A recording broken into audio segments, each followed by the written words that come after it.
multi-station guys. We've got chin-ups, dips, and Roman chair options here where we can do some ab and hip flexor work.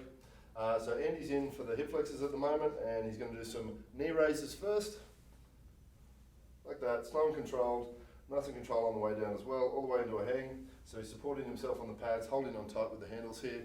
And then the progression for this is legs will be straight out. Again, it's a movement of the hip, and this is for abs and hip flexors as well. Again, controlled, not swinging, just a nice controlled movement. Alright, so our other options here, guys, we can use, just like on the other machine, we can use a dip function here. There's no assistance on this one, it's all you.